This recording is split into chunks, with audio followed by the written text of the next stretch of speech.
What should I do? I'm facing a decision where I have to choose between doing something questionable for a client, like providing a gift or payment, or risk losing their business. I suspect others have encountered something like this. Have you? Here's what's happening. I work in our sales department, and I'm very close to closing a deal with an important prospect. I need this contract signed to meet my sales goal for the quarter. However, no matter how hard I try, it seems obvious that the customer is just not ready to sign the contract. Feeling at a loss for what to do next, I've reached out to my boss for advice. He's directed me to quietly offer the customer a very generous cash incentive to get the deal done. In fact, I've seen him push others to do the same thing in their own deals. Do I go ahead and offer the cash to get the deal closed, making my boss happy and hitting my numbers, even though it makes me very uncomfortable to take this approach? Or should I continue to try and close the deal on my own, knowing there's a chance that I could miss my quarterly goal and maybe even lose the deal altogether? It seems like a complicated decision. Turns out, this situation is not as difficult as I thought.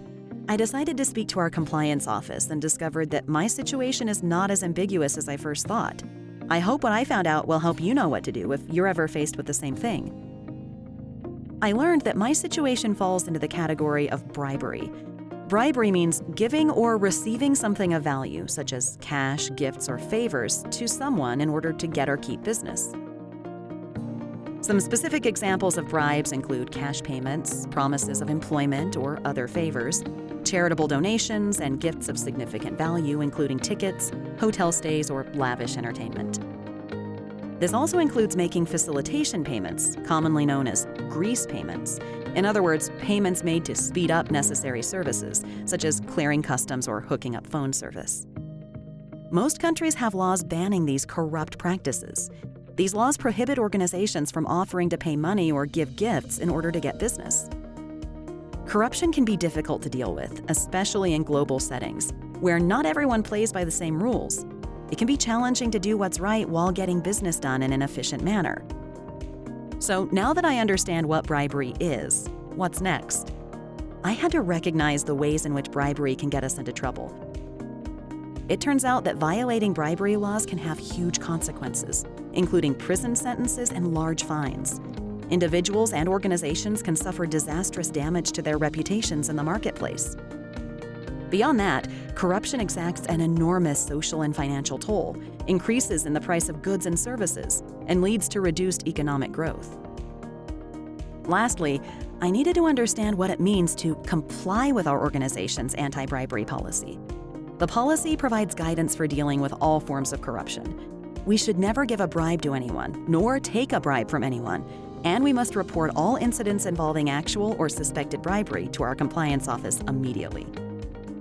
In addition, we must be able to demonstrate that third parties with whom we do business have clear anti-bribery policies and procedures of their own, as well as systems for ensuring that those policies are being followed. In summary, avoiding bribery in our business transactions involves understanding what bribery is, recognizing the negative consequences of it, and complying with our policy and procedures for reporting instances of bribery to the compliance office.